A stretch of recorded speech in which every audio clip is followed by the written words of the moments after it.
Hi అండి. I'm doctor Anu, Ayurveda and family coach. Number of peoples ఈ hair fall గురించి ఈ రోజుల్లో ప్రాబ్లం అనేది ఫేస్ చేస్తున్నారు. అయితే అసలు హెయిర్ ఫాల్‌కి రీజన్స్ మనం మాట్లాడుకుందాం.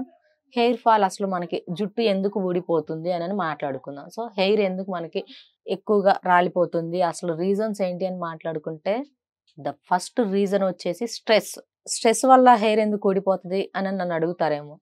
99% డిసీజ్ రావడానికి మనం స్ట్రెస్.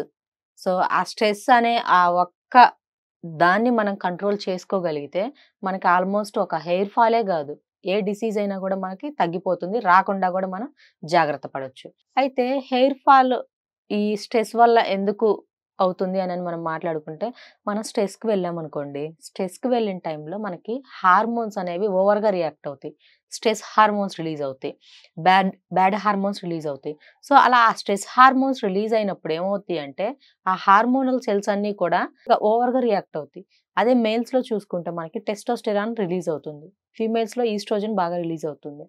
అయితే మేల్స్‌లో ఉండే టెస్టోస్టెరాన్ ఫీమేల్స్‌లో గూడా 10-20% అనేది ఉంటది లేడీస్‌లో కూడా. అయితే ఈ టెస్టోస్టెరాన్ 10-20% కన్నా ఎక్కువగా మనకి రిలీజ్ అవుతుందనుకోండి. సో, మనకి అన్‌వాంటెడ్ హెయిర్ అంటే అవాంఛిత రోమాలు, మీసాలు, గడ్డాలు అలాంటివి వస్తూ ఉంటాయి.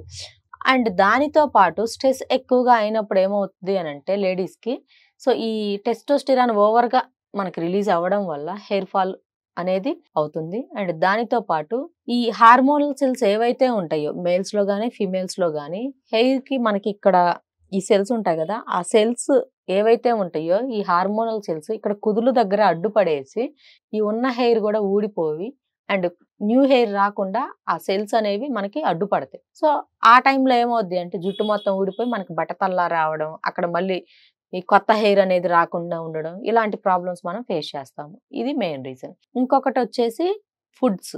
మనం ఎటువంటి మంచి ఆర్గానిక్ ఫుడ్స్ గానీ, లేదు అనంటే నేచురల్ ఫుడ్స్ గానీ, ఫైబర్ ఫుడ్స్ గానీ తీసుకోకుండా ఎప్పుడు బయట జంక్ ఫుడ్, ఆయిల్ ఫుడ్స్ మనం ఆర్డర్స్ పెట్టుకొని తింటున్నారు ఈ రోజుల్లో చాలా మంది. సో, దానివల్ల ఏమవుద్ది అంటే బ్యాడ్ కొలెస్ట్రాల్ ఎక్కువగా స్టోర్ అయ్యి, మనకి సెల్స్ అన్నీ కూడా యాక్టివ్‌గా పనిచేయకుండా, సో, మనకి ఈ హెయిర్ ఫాల్ అవ్వడానికి అవి బాగా వాటికి యూజ్ అవుతున్నాయి.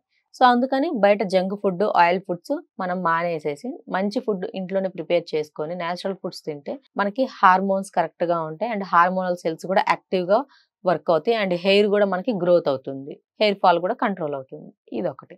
ఇంకొకటొచ్చేసి పీరియడ్స్ టైమ్‌లోనే కొంతమందికి హెయిర్ ఫాల్ ఎందుకవుతది అని నన్ను ఒకళ్ళు కామెంట్ పెట్టున్నారు ఒక వీడియోలో. సో, ఎందుకవుతది అనంటే పీరియడ్ టైమ్‌లో హార్మోన్స్ అనేవి చాలా ఓవర్‌గా రియాక్ట్ అవుతూ ఉంటాయి. సో, హార్మోన్స్ ఓవర్‌గా రియాక్ట్ అయినప్పుడు ఆ హార్మోన్స్ ఓవర్ యాక్షన్‌ని మన బాడీ గూడా తట్టుకోవాలి కాబట్టి, సో, అవి మన బాడీలో ఏదైతే డెలికేట్‌గా ఉంటదో, సో, దాని మీద ప్రభావం చూపిస్తది. కొంతమందికి హెయిర్ ఫాల్ అవుతది. అండ్ కొంతమందికి ఏమవుద్ది అనంటే పెయిన్స్ ఒస్తాయి. కొంతమందికి స్టమక్ పెయిన్ ఒస్తది. కొంతమందికి మౌత్ డ్రై అవుతూ ఉంటది. కొంతమంది బాడీ పెయిన్స్, ఫీవర్ ఒస్తాయి. సో, ఒక్కొక్కళ్ళకి ఒక్కొక్క సింప్టమ్ చూపిస్తది. కొంతమందికి హెయిర్ ఫాల్, కొంతమందికి ఫీవర్, పెయిన్స్ అండ్ కొంతమందికి స్టమక్ పెయిన్ రావడం. సమ్ పీపుల్స్‌కి బాడీ మొత్తం కూడా డ్రై అయిపోతూ ఉంటది. ఇలా ఒక్కొక్కళ్ళకి ఒక్కొక్క ప్రాబ్లమ్ ఉంటుంది. సో, అందుకని ఎప్పుడైనా కూడా నేచురల్ ఫుడ్స్ తీసుకోండి. అండ్ దానితో పాటు కొంచెం బయట ఆయిల్ ఫుడ్స్ అవి అవాయిడ్ చేయండి. ఇదొకటి. ఇంకొకటొచ్చేసి షాంపూస్ అండ్ ఆయిల్స్. ఏంటి అనంటే మనకి మార్కెట్‌లో ఏ కొత్త షాంపూ వస్తుందో, సో, దాని అడ్వర్టైజ్‌మెంట్ చూసేయడం అండ్ వెంటనే ఇప్పుడు వాడే షాంపూని పక్కన పెట్టేసేసి మళ్ళీ ఆ షాంపూకి మనం షిఫ్ట్ అయిపోవడం. ఇదొకటి. సేమ్ ఆయిల్స్ గూడా అంతే. కొంతమంది ఎన్ని రకాల ఆయిల్స్ ఉంటే, ఎన్ని రకాల ఆయిల్స్ మార్కెటింగ్ చేస్తే అన్ని ఆయిల్స్ తీసుకోవడం. మళ్ళీ కొత్త ఆయిల్ వస్తే దానికి షిఫ్ట్ అవ్వడం. కొంతమంది అసలు ఏ ఆయిలు పూయని వాళ్ళు గూడా ఉన్నారు.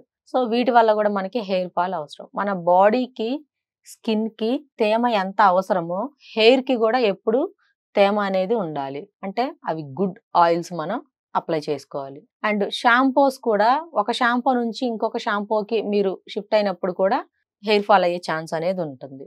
సో, అందుకని ఇవన్నీ కాకుండా కుంకుళ్ళతో స్నానం చేయండి చక్కగా. అండ్ ఇంకొకటొచ్చేసి ఆయిల్స్. ఏ ఆయిల్స్ వాడొద్దు. చక్కగా గానుగ దగ్గర నుంచి తెచ్చిన కొబ్బరి నూనెలో కొంచెం కరివేపాకు అండ్ గులాబీ పువ్వులుంటాయి గదా! గులాబీ పువ్వులు అండ్ గుంట గలగరాకు ఐడియా ఉండే ఉంటది గదా! గుంట గరగరాకు ఇది వేసేసి చక్కగా మరిగించేసుకొని ఆయిల్‌ని అప్లై చేసుకోండి. గ్రే హెయిర్ రాకుండా అండ్ హెయిర్ ఫాల్ కంట్రోల్ అవుతుంది. హెయిర్ కూడా త్వరగా గ్రోత్ అవుతుంది. సో, ఈ టిప్స్ పాటించండి. కొంచెం లైఫ్ స్టైల్ చేంజ్ చేసుకోండి. స్ట్రెస్ కంట్రోల్ చేసుకోండి. హెయిర్ ఫాల్‌ని మనం కూడా కంట్రోల్ చేసుకోవచ్చు. Thank you.